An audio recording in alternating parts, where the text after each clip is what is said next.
Once again, our oral history microphone is on the air, and we're visiting today at the residence of Reba, Treas, Mohler, and that is 300 West 12th Street, I believe it is, in Benton. And we thank you, Miss Mohler, for letting us come by. Glad to have you. You're a bright and cheerful green today. You look like springtime. I am. Well, very good. Were you born in Marshall County, Miss? Yes, I was born in 1904 over on 68 where it enters 641 in a log house. And I am 82 years old. Well, that's very good. Now, a log house has often been a political advantage for a lot of people. But You know, William Henry Harrison and Abraham Lincoln and all these fellows tried to say, well, I was born in a log cabin. Of course they were. And they always said it kind of helped elect them president. Well, I'm not sure I couldn't have been a president. Your father's name was what? Martin Lafayette Williams, and he and my mother came from Treas County. I don't know what year, but they landed in Brightsburg. Mm-hmm. And the house is still there that they lived in. Oh, you can That see house, Well, what it's do you still know? there. And then they moved on down to below Brightsburg. I imagine about 3 miles, don't you? Where 68 goes into 641. Uh-huh. Well, anyway, that's where they moved to. And it might have been a cabin, I don't know, but I know it was log. What was your mother's name? Clarissa Berkeley Williams. Mm-hmm. And my grandfather was a school teacher and a herb doctor. He studied herbs in Treas County. Uh-huh. Well, a lot of those herbs are still being used. Some of them, I guess, we maybe got from the Indians or picked it up through experience or whatever. But I know the foxglove plant was used as a heart medicine. Well, he did before a lot Jesus Christ was on earth. Uh-huh. But his name was Jack Berkeley. Mm-hmm. And my mother, she said she and her sister and brother were very fond of their father. I think her mother died when she was 11 years old. Mm-hmm. And he worked at Laurie Furnace, if you know anything about Treas County. And they would run to meet him, and they would try to keep him head of the others, and they'd take their elbows and keep them back so that they could meet him first. They were very fond of him. Had always run to meet Dad or Granddad. That was her dad. And I never had well, my grandmother Williams was living when I was born. We were born the 8th day of April, and she died the 1st day of May, so I never did see a grandparent. I never did. I was always jealous of the kids at school. That's quite a loss to a child. Everybody wants a grandmother and a grandfather. To pet them and say what they did for me, and I think, I hate you, because I didn't have any grandparents. But anyway, I guess I've made it. Well, you've done very well, I'd say. Now, how many children in your family? There was 11 others. Do you want me to name them? Oh, if you can. Well, I can. I don't know if I'd ever remember. Well, the oldest one was born and died in Treas County, Hugh Williams. And Minnie Kuykendall was next, and she would have been 98 this July if she had lived. And Jack and Ralph and Rudy were the twins. And Lydia married Huey Covington. And Sidney and Fred and Edward and Vera and myself were the twins. Mm-hmm. So that made 12. That was a big family. 9 of us at one time our feet were under the table. 9 of us. That made 11 mouths to be fed. Dad had to bring home some bacon some way. And I don't know, we had it. We had hogs to kill, and you know, it used to be that everybody would steal in the wintertime, but we never had anything stolen from us. Mm-hmm. Never. Unless it might have been a flower or something like that. But Well, nothing. you're fortunate there. You might have lost a watermelon from the Oh boat. yeah, we did lose watermelons and cantaloupes. We know that. One time there was a fellow I went to talk to my daddy, and he knew there was a bunch going to the watermelon field, Mhm. and he talked to my daddy about buying the place when he had no intentions of buying, but he did that to keep my daddy's attention away from the watermelon field Mhm. until they stole watermelons while he was talking to him. I tell you, people were tricky, weren't they? They knew how to do it, but Yeah. Well, tell us about where you went to school. Did went you? to Stall School below Bryansburg. I don't know really how many miles, probably two. Now, I've heard of Stall School a good many times. Well, anyway, It is somewhere in the neighborhood between Bryansburg and Sharp, wasn't it? oh yes, and the old school was back in the woods where 641 goes through now, Mm-hmm. and that was, I don't know how many years. They tore that down and built the other one, built the new one, and it was practically new, I think, when I went to school at Stall. And I'm sure it was named for the stalls because there was a whole settlement of the stalls. Oh, yeah, I've been told that. When I went to Paducah to work in 1945, I had a program director by the name of Evelyn Carroll from up at Cynthiana, Kentucky. Her dad was a Ford Lincoln Mercury dealer. And she married Tom Stahl, who ran a clothing store there in Paducah, just between 4th and 5th on Broadway. And she was always bragging to me about her husband had a school named after him, Mm-hmm. or Well, I named don't after his know. grandfather. It might have been the grandfather, because Mhm. I don't really know. Because I started school when I was 6 years old, and we had to walk. Now, we didn't have streets like this. We didn't have roads like we have today. We had dirt roads that we had to walk. And I'm telling Well, you, didn't you enjoy walking Oh, along I when it was guess. dusty and Like kicking up. curling the dust up between your toes? and in the mud, oh mercy, we'd have to, when we get to school, we'd have to take something and rake that mud off our, it wasn't goulashes then, it was overshoes Yeah. with one buckle or two buckle. Yeah. And I mean, we have good roads here in the country, I mean in the backwoods. Oh, yeah. We well, have blacktop roads, and we didn't have anything until they started to fix the dam here. I mean, we didn't have any good roads at all. And now everywhere you go, you don't go anywhere without blacktop roads. It's amazing how much progress we've made. We ought to be thankful for all that, and maybe some of us are. I I hope. think I am, because I came up the hard way. I mean, it wasn't easy Mhm. for us to have to walk all those dirty roads. And in the wintertime, the people who sold tobacco, they would haul it to Paducah. Mhm. And between, if you knew, did you ever know where the Hulk Oakley place is? Well, it's right in front of the Majestic Steakhouse now. And between their house and ours, where 641 turns to go to the dam, there was a mud hole. And those wagons would get stuck up to their axles. And they'd Mhm. come to get my daddy out of bed early in the morning to get his mules to pull them out of the mud hole. Mhm. It happened just about every week. Mhm. And I don't suppose he ever got paid for it. They felt that was free gratis, and that's what they got. Yeah, well, people were more neighborly in many ways than they are today. I believe they had more compassion for people than they do now. They didn't think about charging anybody for doing things for them. They just did it with love. You know, that's a real fine commentary on that era, and I'm glad you gave that incident.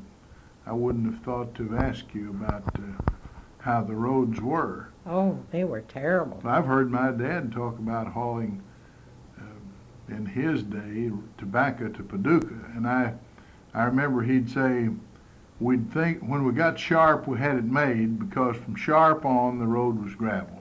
Well, it wasn't gravel from I guess Bryansburg on, probably the McCracken County line. I imagine. But that was way back when I was just a little girl, Mhm. 6 or 7 years old. It's amazing how we have come a far way in my age.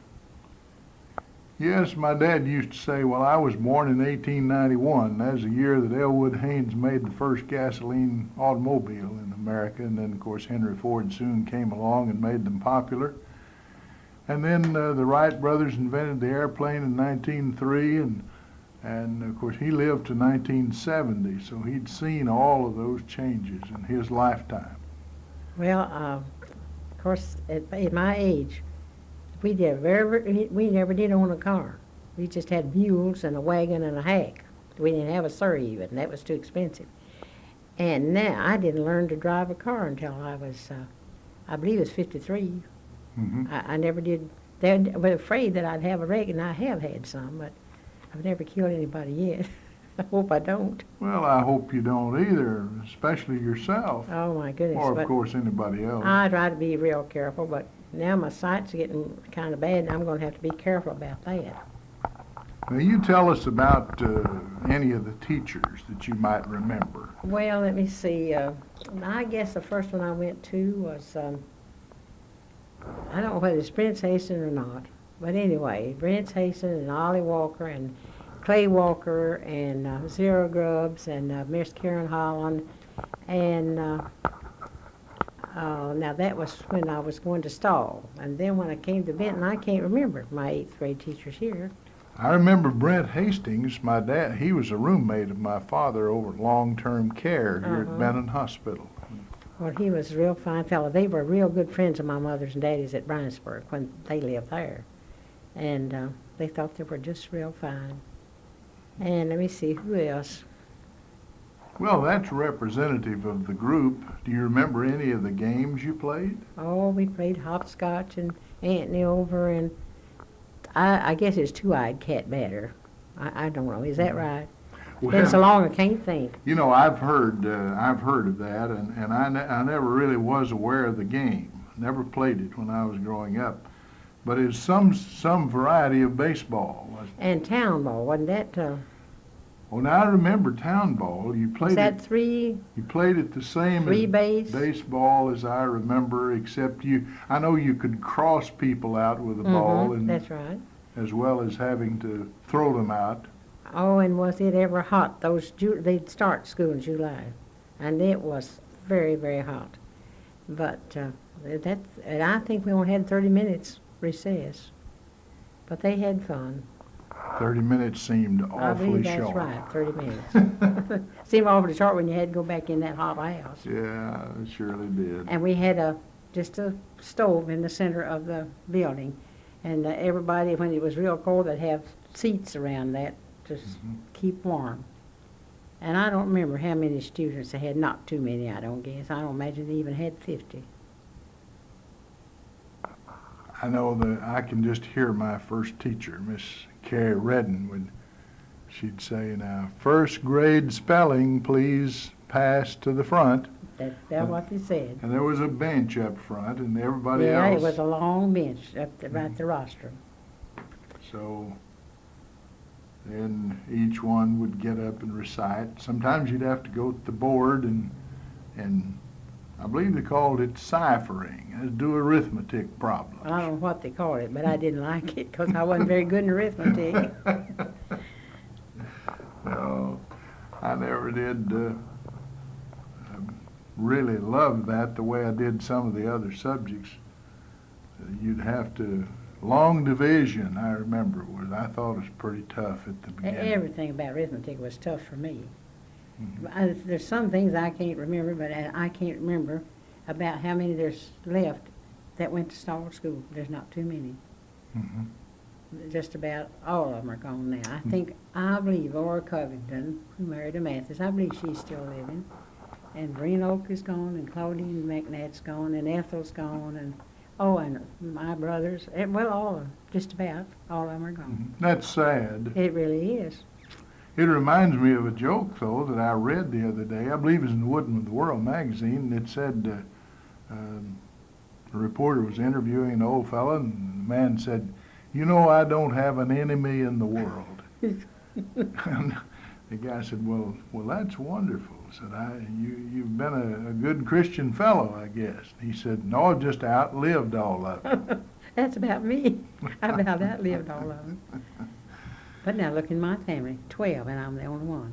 My sister died 10 years ago, and I'm the next in line. My daddy was 89, and he died. I've heard Miss Margaret Heath talk an awful lot about Minnie Kuykendall. She was something else. She was good to everybody. She wasn't only good to her family, she was good to everybody. Every time anybody died, she'd bake a cake or make a meatloaf and send to the family, Mm-hmm. and she and her husband were just out going for helping everybody. But I guess that's what makes the world go around, being good to people. Well, right. Now, you finished school and grew up to be a young lady, and then what did you begin to do at that time? Well, when I was 21, I got married to a boy from Caruthersville, Missouri. And we can live together 17 and a half years, and we lived in Ohio. And then he enlisted in the Navy and went to the Navy. And then we got a divorce. Then I stayed here after I came home for this duration. And I stayed here, and I worked at the ration board, and until it was over in 45, I guess. You're the person I should have seen for the meat stamps and Yeah. the sugar stamps and But we had to be careful how we gave them out. automobile tires and gasoline. But each one of us had our own thing, sugar desk and the gas desk. And, You kind of specialized then in the board. Whatever. I mean, there was about 5 of us. Yeah.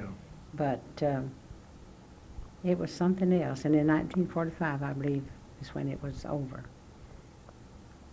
But it's pitiful. And then I worked for Thomas Morgan at the dime store. I bet you had more friends than you ever thought about. Well, I don't know what, I might have made a lot of them mad, when we wouldn't give them things that we weren't supposed to. Well, no. I might not have had too many friends, but I enjoyed working. And then I worked as a cashier at the dime store, and I learned a lot of people that way, and I did know a lot. And then when they'd come through, we'd talk. And Mhm. of course, Thomas wasn't hard to work for. He wanted us to do our work, but he wasn't hard to work for. Thomas Morgan. He married my twin Fine. sister. Did he marry Mhm. yours? He had 2 children, Charles and Jen Rose was Jen that? Rose. I remember her. Yeah, Jen Rose lives in Louisville now. And she has a daughter, Chanley, and a little boy, Charlie. Mhm. And Chanley's coming this week, so we'll have a lot of fun. And but Thomas was good to all of his help, and he hired, I think, about every kid in Marshall County at Christmas time doing something. Mhm. You know, he wanted to help the kids, and I mean, he really did. I guess he got aggravated at us. Once in a while, I'd see him peeping back at the back door, looking in, see if we were working. Mhm. He wanted his help to work, all right. Yeah. Well, let's get a quick resume of the rest of your life, and then we'll come back to some of the details. Okay. Later on, you were married to Mr. Cliff Treas. I married him in 1951. Mhm. So he lived 14 years. We lived together, and then he passed away February the 3rd, 1965. I always liked that man. He was a Well, he was kind. banker, and he had the lumber yard, of course. And He was very kind to everybody. didn't he give a lot of things to people? Probably some of really? them didn't even realize. But some people doesn't even know what he gave away. He gave this street back of us to the city, and they wanted him to blacktop. He said, "I gave it to you, so you'll have to blacktop it." Yeah. And then he gave the ground over here at the hospital. He and his nephew, Stilly, well, anyway, he and his nephew gave the Mhm. land for Mhm. the hospital. Yeah. And, Some of the Stilley family. yeah, probably. Well, it was Van Stilly. That was Mhm. Dr. Stilly's grandson. Yes. And his son, and his daddy was Dr. Pat Stilly. So he and Van gave the land for the hospital. And they dedicated, after Cliff was gone, they dedicated the new long-term on a Sunday afternoon. And it was as cold as it could be that afternoon. It was long, I think, probably the latter part of April. But now they've sold that house to some people, and I think they're going to make apartments or do something about it Mhm. in the way of living. And I remember when it opened, there was a tornado through Hardin that killed about 3 people, and a lot of folks were injured. They hadn't quite received the license yet, but I believe they called Governor Breathitt. That is March the 4th, 1964, well, it didn't have to be. wasn't it? No, he died in 65. And they dedicated that long term after that. Mm-hmm. But I can't just remember. But he died over here in the hospital Mm-hmm. Mm-hmm. the 3rd day of February in 1965. I had no idea he was that sick, but he had complication. I'm sure it was pneumonia. Mm-hmm. Well, after his death, then you were married to a man named Mohler. Was he kin to Mervyn? His cousin, Mervin's daddy, was a school teacher, and they said he was very brilliant. Mm-hmm. And that was Ward's uncle. Yeah. And Ward had 5 children. I've never had any children.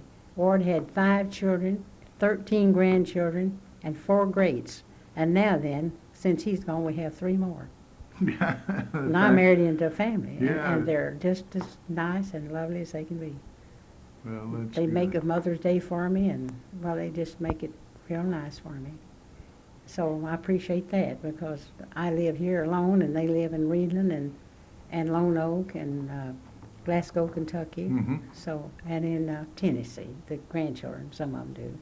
But they're all real. Well, nice to me. things have worked out, even though you didn't have children. Then That's right. I've got children. Now you have children. And they're just as nice to me as I guess my own would be. Mm-hmm. But they come out during a holiday or Mother's Day. They came and brought me flowers, and not all of them, but I mean, if they didn't, they sent cards and made me happy. So it's real nice to have children, even though I didn't have any. Yeah. Well, as I said, I wanted to make sure that we got the full range on there, because sometimes we run out of time, and we never do think of everything, of course. I think of things I didn't say that I wished I had, you know. I just can't remember everything. Now that I'm getting older, I can't remember. It's sad whenever you know you're getting old. And I never dreamed I'd ever be 82. That's one thing I never thought I ever would. I remember asking my mother once, "Mother, will I ever be 10 years old?" Mm-hmm. I think I've done the same thing. You just want to grow so big, so Yeah. old. Well, it was so long from one Christmas till the next. I know about the time I was 5 years old, we lived in Wadesboro, and we were waiting for Santa Claus. But it seemed to me that, from October till Christmas was something like 8 or 10 years. Mm-hmm. I'm kind of jumping the gun. We had tobacco and Tell us and about corn, and the kids would chase me through the field with worms because I was scared to death of them, and I had carried a stick to cut their head off. Great big hornworms. Oh, terrible looking, scared me to death, and they ran me through that field and knocked the leaves off. My daddy said, "I want to know what happened in the tobacco field," and we had to tell the truth, and I was glad, because that stopped that. And so he told me, he said, "It better never happen again." And so those worms had 2 horns and orange V's up their little old head, and it scared me to death to look at them. It'd be as long as my index finger. Mm-hmm. See, if we didn't get them the first time, then they grew because they ate more tobacco. Oh, my. We didn't get that little worm the next time, it was a big worm. 'Cause When, they had when they grown. got up the size of your index finger, Yeah. they could eat And they eat a were leaf bigger. a day. And the worm was bigger than my index finger. Oh, I'm telling you, I was scared to death of them. And then we had a lot of blackberry thickets. And so I had one brother who was sickly all of his life, and the mother couldn't realize that he was so poorly. And she didn't think he could live a year, and he outlived all my healthy brothers. He died at 72, and the others had already gone on. Mhm. And so he'd see a snake, and he had a stick. He'd hold that snake until he got us busy, and then he let go. And he had us scratched all over with briars because he'd let that snake loose on us. And you'd run through well, anything. of course, we'd run through the briars or we just didn't know what to do. That's what we did. But he was sickly, and he just had a lot of humor about him, and I don't believe he'd live that long if he hadn't have had. He was always the biggest tease. He'd go to the store, and he'd be behind somebody with their buggy, and he'd pick off things off the shelf to put in their buggy, and they'd go through the counter of their checkout, and they'd say, "Well, I didn't get that." And then he'd just stand back and laugh because he'd done it, and they didn't get the canned goods that they had. Yeah. But he had a lot of humor, and he had 2 little dogs, and he loved them dearly. Honest, they just thought Fred was hard. And he'd say, "Men, do you want anything from the grocery? And they'd jump down and run and jump up and down till they got to go. Uh-huh. They were regular little pets. And let me see. I'm just a jumping from one thing to the other. I don't know what I'm saying. What else? Well, you might tell us about any trips you made. Did you ever get on a train at Benton and ride off Yeah. anywhere? I took Jen Rose to Paducah. She had never been on a train, and I took her when she was about 5 to Paducah and rode back, and she was thrilled to death. And then I went to Hawaii in 1966. That was a You flew out yeah, there. I flew. I wasn't afraid. I said I'm just as safe up here as I would be on the earth. So It seems to me like that I remember that Miss Janella Dunn Paget Lawrence at Hardin made a trip out there. She didn't happen to go when you did. no, I didn't know her. I don't think I ever knew her. Mhm. But that was a real good trip, and I was glad I got to go because now I'm not well enough to go anywhere. I have to take too much medicine for my heart and everything. So I'm glad I went because I don't guess I'll ever go again. That must have been a beautiful flight. Oh, I said to me it was the most beautiful country I've ever seen. And We went to 5 islands. It's about the same temperature all year. We flew everywhere from one island to the other. That's the Mhm. only way we had going. Now, Hawaii is the big island. The most populous is Oahu, I remember, with Honolulu is the largest city. Well, there's so many of them I can't pronounce, but they were all real pretty. Little Uh-huh. bitty tiny girls would do the hula. Mhm. They're taught that from the time they were big enough to Did- dance. Did they actually have on grass skirts? Yes, those little bitty girls, just Mhm. cute little ones. And then they had real good entertainment all the time. And then see, it's been now 20 years ago since I went. I forgot a lot of things that I did see, but it was really real pretty.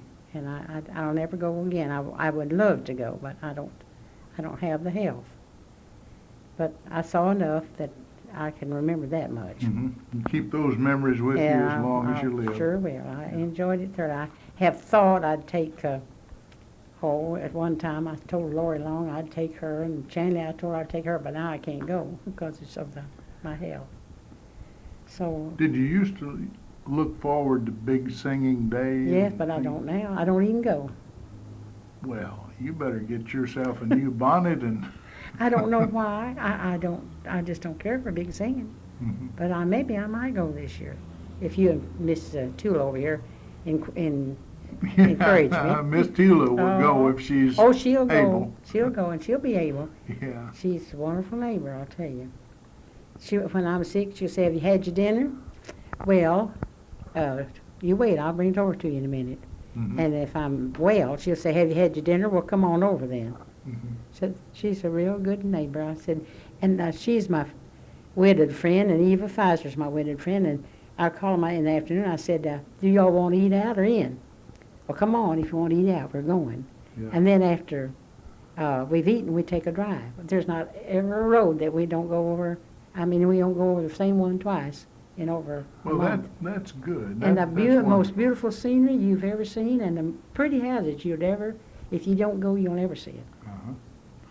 Well, We you know, enjoyed it. we're just about out of time. Do you have any special funny thing you'd like to tell, or any story that you may want to make sure you get on? Well, I wished I could remember, but right now, I can't think of a thing.